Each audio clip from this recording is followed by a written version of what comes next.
dried mango is underrated.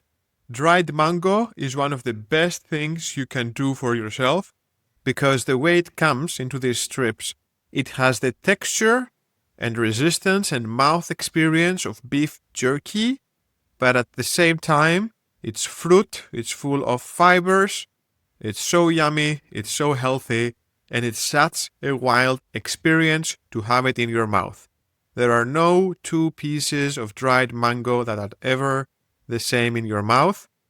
They all fold in differently. They are all a delightful pleasure and an underrated snack. This is what I have to say. If you haven't gotten your dried mango, try it out and let me know.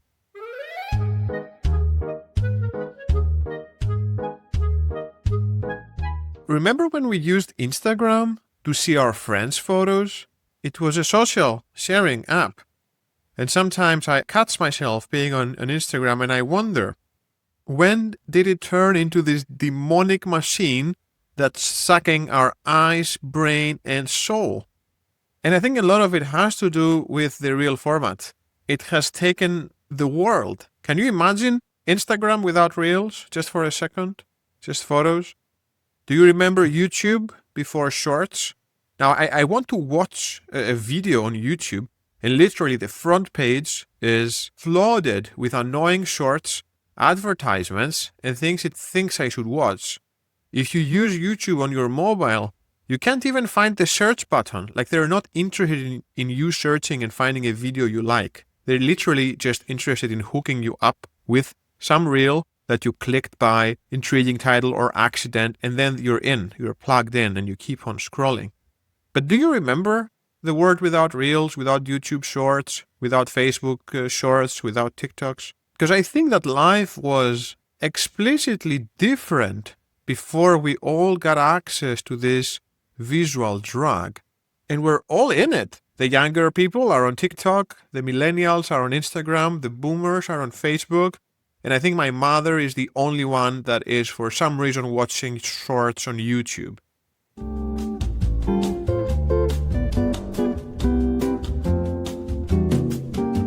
Hi, hello, and welcome to yet another expat. This is episode 92. I hope you're doing well. As always, I'm recording this from the Yet Another Expat Studios, which is my office desk in a room in the house, together with laundry, some Dextions full of tools, a big printer, because Germany, and all the things that don't fit anywhere else in the house. Now, just a very short intro, because we have some listeners who are joining for the first time. I'm very glad about that. I give a big welcome.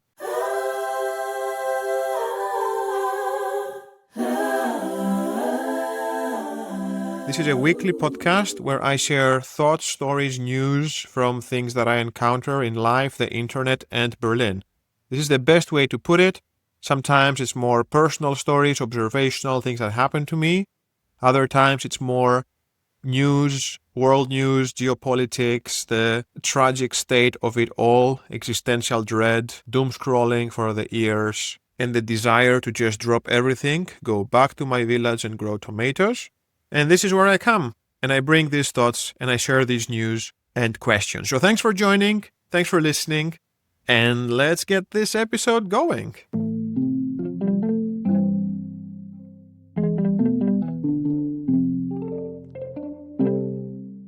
Now, we all live in a great state right now. We don't know when the oil crisis is going to hit us, but we know it's going to. The Strait of Hormuz is opening and closing every day, sometimes multiple times a day. And my favorite thing that happened last week is, the Pope, the God's voice on earth for at least some billion people, he just said, you know what, maybe war is not the best thing. Maybe fighting each other through wars is not great. Maybe we try to have some peace. And Trump is like, fuck you. Who asked you? Who do you think you are? You're a failed Pope. Why do you think you have a word in this? And you don't know where to even begin.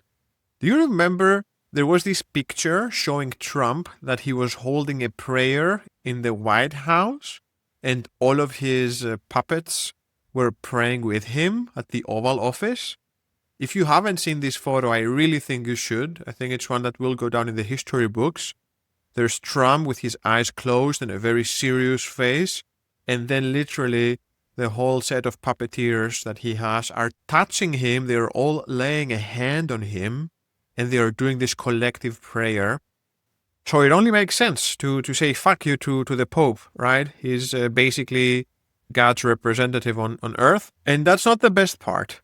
The best part is, after giving shit to the Pope and enraging so many people, many of whom are also his voters, the Pope didn't back down. He kept on saying, yeah, I still think that war is a bad thing, and I will continue to say that in my gospel. Then Trump had a sign of remorse.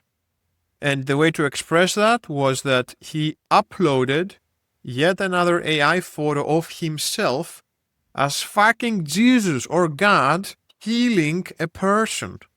Reality is surpassing imagination every single day, but there's no better thing than to shit on the Pope and then post yourself as God.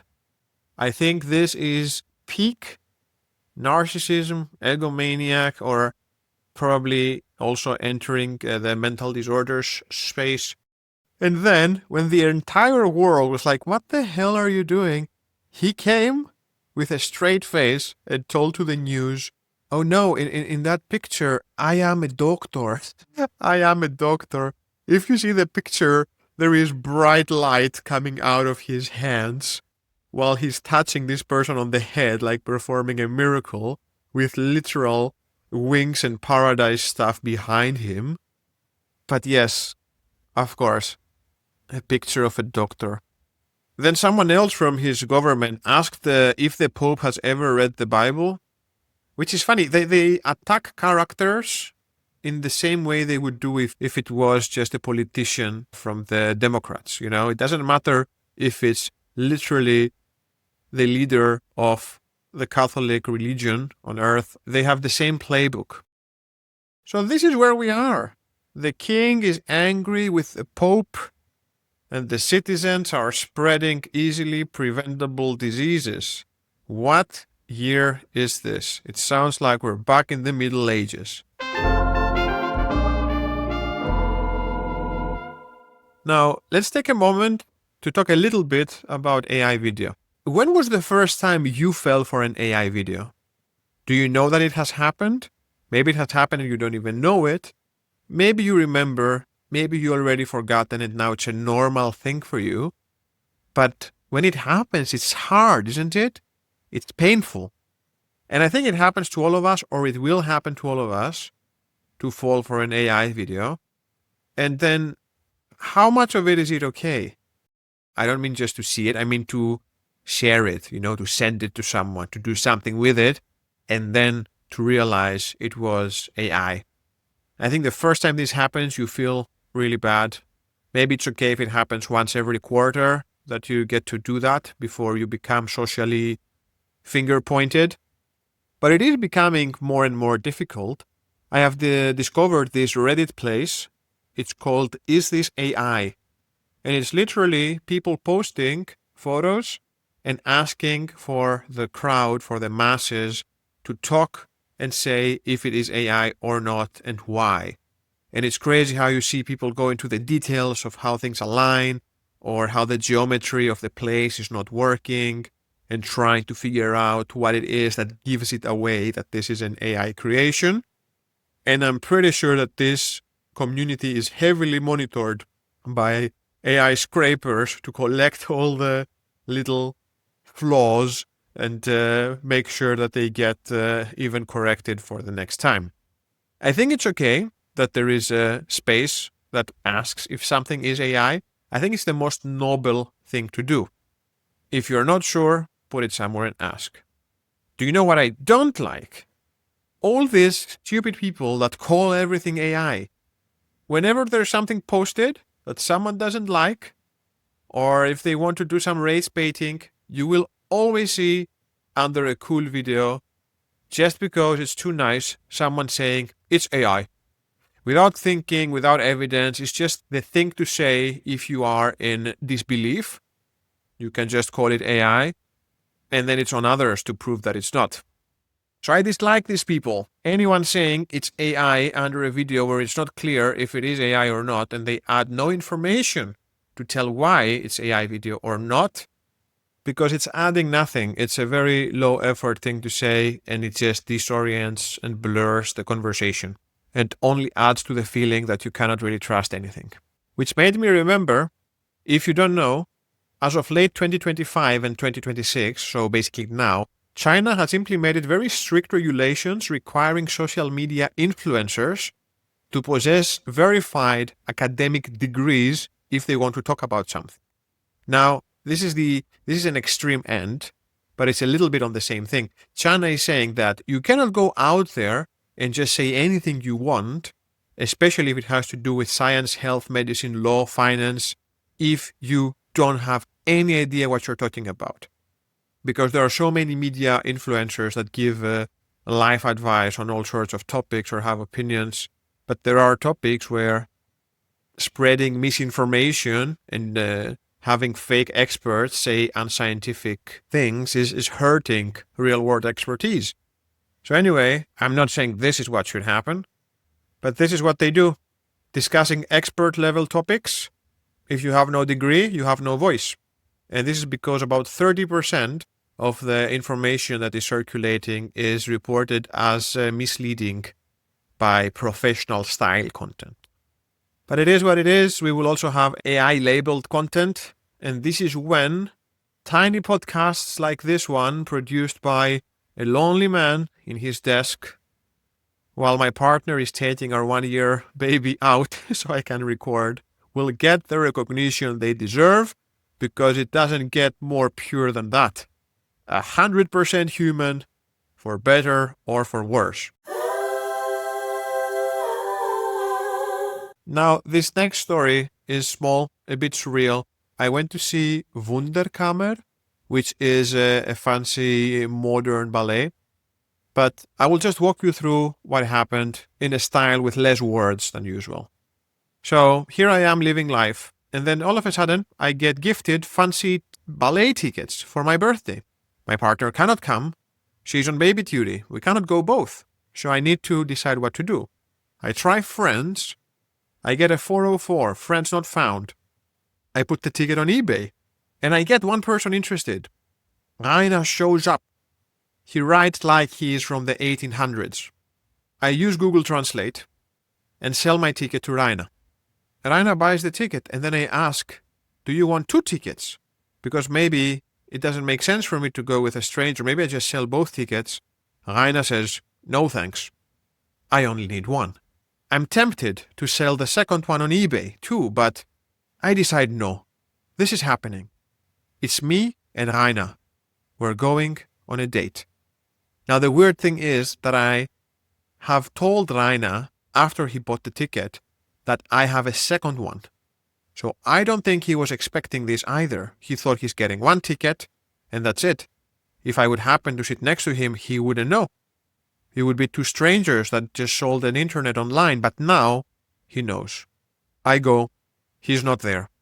He comes, he's in his 70s, white hair, thin. He starts talking in German. Oh my God, he says how he was having a walk, I think, taking his time. He sits next to me, looking around like old people do, talks to me about the theater, how nice it looks, and I follow along. I do my best, but I don't speak German so well, and I tell him I don't speak German so well. He keeps speaking to me in German, and he makes a joke how the ballet is good culture for someone who doesn't speak the language, because it has no words, keine Schauspiele. Painful, but true, Reiner. I never know if Germans are joking or not sometimes. If they're saying something so dry to you, which sounds funny and a bit insulting, but it's also true. I think that defines German humor. The show starts, and it's a hysterical dancing ballet, but some twisted version. There is a dark orchestra, almost like a circus style. 40 different dancers. It's like Tim Burton meets Mad Max, because everyone is wearing leather and strass and glitter and shining. And they're not dancing ballet. Everyone is like a broken version. The dance is like AI that is constantly glitching. The show is some sort of post-apocalyptic event. It's not really ballet. I realize I haven't read anything about this play. I got gifted the tickets. I thought I'm gonna go see some ballet. And this is very meta. The lights are also super intense, epileptic seizure triggering type of lights. There is music that is Berghain-style techno music almost. And as I'm witnessing these very weird, spasmodic dances from beautiful, gender fluid-based, alien-looking dancers, I just think, how is all this for old Reiner? Did he just Google ballet tickets? And then he got here? Was he expecting to see just some classic ballet and now he's having the experience of his lifetime? Will he make it through? Can his ears take the techno? Can his eyes take all these flashes? Do you think he thinks I tricked him into coming in a bad show? And then the thoughts continue. Why do I even think about Reiner and how he's doing? No, this is my gift. This is my birthday. This is something I get to enjoy at the cost of my partner doing baby duty. So I should be all in. But I can't focus. I'm looking at this wild, dark leather, stomping, intense dance, and I can't focus. And then I start thinking about my dad, about my family, about the relationships of everyone between us. And I'm like, maybe that's why people like art and shows, or even church. Because in these places, you need to just sit down and listen. You sit down, you shut the fuck up, and it's just you and your brain. And there's something good at that. For all the horrible things that the church and organized religion has done, offering people the place to go and sit down and be in their own headspace for some time, they're tapping into a good thing, something that everyone needs, and then they build around it.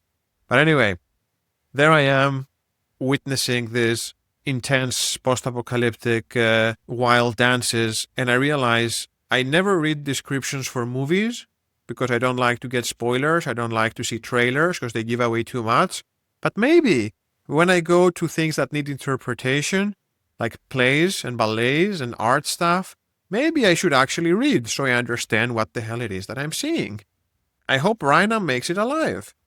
And then we get a plot twist. The gender-neutral ballet gang with the gelled press hair, all looking like Playmobil wigs, is now coming off from the stage, and they come around the audience, and they start sitting next to us, singing a powerful song. A ballerina dude is literally standing right behind us singing, with glitter and silver shinings everywhere. And I look with the corner of my eye. I hope Reiner is hanging in there. The show is 1 hour, 20 minutes, no break, no intermission. It's all in one go. The lights dance, intensity, mirrors, screaming. Then suddenly, finally, it gets a bit slower. The lights get a bit warmer, and the show ends. The audience goes wild. People are clapping, they're standing up. I clap normal. Reiner is sitting next to me. People start howling with enthusiasm, making screams and yeehas and all of this, making hyena noises. And suddenly more people stand up. It's a standing ovation. Suddenly, someone close to me howls. It's a funny howl, like a dying wolf. Kind of shy, but still out there. And I'm like, was that Reiner? And I look again, and I swear to you, Reiner is howling. Oh my God, old Reiner, he's howling. And then he turns around and speaks to me in perfect English. And he says, did you enjoy it? It was so dynamic. No intermission. Very powerful. I like the director. He has done this and that. And I'm like, holy shit, Reiner, motherfucker, you speak English? Intermission, Reiner? Who taught you this word? There he is. Reiner has a proficiency C2 in English. He spent his intro torturing me, talking to me like a 4-year-old. And now he's done his come out. I say, hey man, I'm glad you liked it. This is what I had to say to him. The inescapable people pleaser. I was happy that he had a good time because this was my worry during the show. if this is too woke agenda for this old white-haired man that may have been unaware about what he was about to see.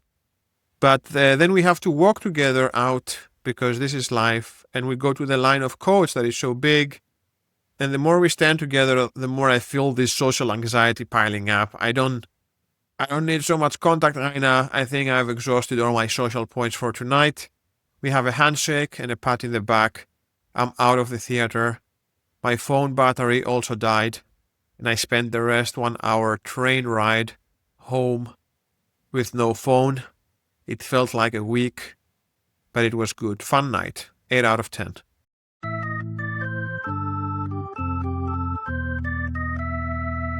Now, in case you missed it, last week, the Artemis mission came back from the moon. They had their splashdown. This was the entire course of them coming back and their spaceship entering back into Earth, getting into orbit, getting the heat shield and all of this, deploying the parachutes and going down in the water. Now, I joined to see a little bit of that because, let's face it, there are not so many things that you watch live in life. So much of the television, so much of the content you are consuming is something that has been shot, has been fixed, has been made ready, and then you see it. Whenever you watch something live, unexpected things can happen. I find that intriguing. I'm not saying that I put the Artemis mission to watch in case something goes wrong, but it's definitely something you think. Now, here's my honest review of seeing the Artemis mission splashdown. I think there's literally no money left in NASA. I think Trump has taken it all because the level of the production for something like this was seriously worse than some Twitch streamers. Okay? And let me explain. We would see the static image of the two astronauts that were looking at their screens. So this was our frame. The two astronauts looking at their screens.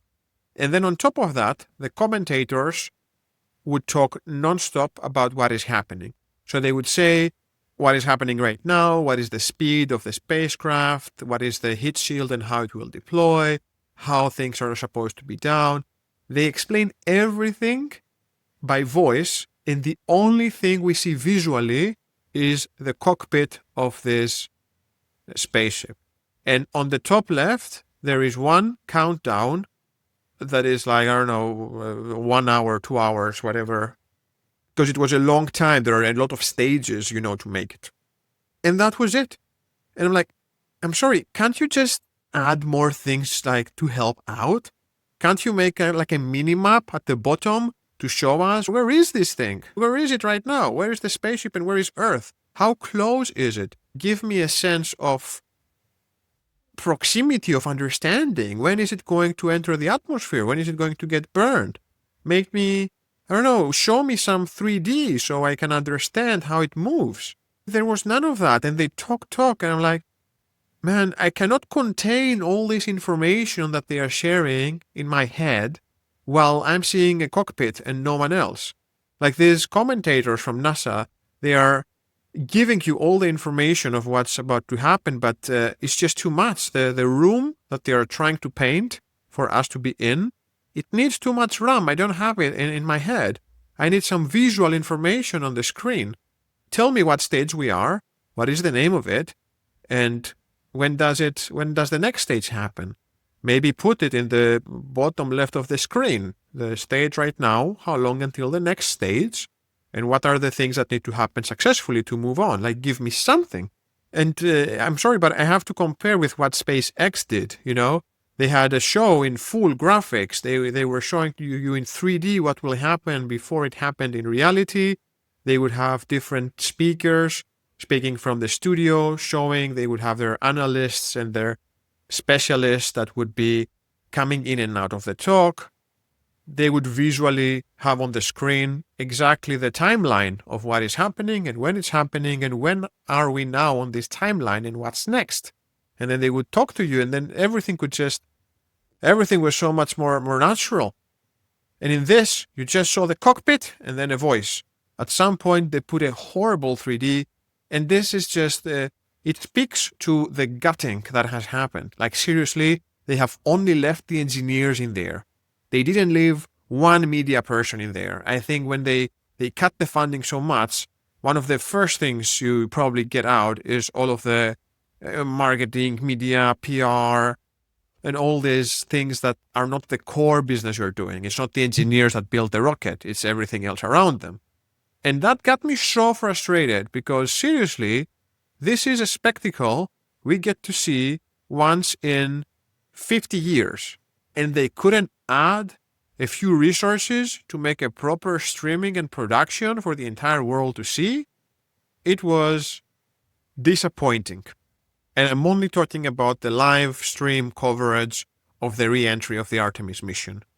I saw their interviews. They all sound like great people, these astronauts, every time they spoke. I saw how Trump called them, and that was the most awkward phone call ever. No one spoke in minutes. And if you see, the budgets from NASA have been gutted down to almost like 50%. There is a chart now that shows where the money is going to go for 2026 and 2027, the trillions that go to war. And I think that NASA is just a tiny fraction in a big pie chart that has been published showing where the money is going. But the astronauts made it back safe. They took cool pictures. They showed us Earth. They showed us the dark side of the moon. And that was nice. Just a tiny thing. Why do we have a dark side of the moon? This is a misconception or something a lot of people don't realize. But basically, the Earth and the moon are gravitationally locked. They both turn, but the way they turn makes it so that we never see the dark side of the moon. This is called the tidal lock, meaning that the rotation speed of the moon matches the orbital period, which basically means that the same hemisphere is always the one to face Earth. Now with this and that, we are slowly closing this episode. If you are in Berlin, consider watching the Wunderkammer Ballet to have the experience I had. Just don't get a mysterious old person next to you that you feel responsible about how they perceive and how much they like the show. Buy some dried mango and enjoy a mouthful taste and a fascinating texture. If you are the Pope, make sure you have read the Bible. And if you know anyone at NASA, tell them to employ some interns the next time we go to the moon and give them the TikTok account. I have been me, you have been you. Thank you so much for listening. Let me know your thoughts on this episode. Leave a comment, do a share, subscribe your grandmas, and call dibs for a place in my summer house when we all have to abandon civilization and go grow tomatoes. I can keep a spot for you for when the time comes to rebuild society. Until then, I will be making this podcast every week. I wish you all the best. Soak in some sun. Smell the blossoming flowers. Look at the trees finally becoming green again. And I will see you in the next week. Until then, ciao!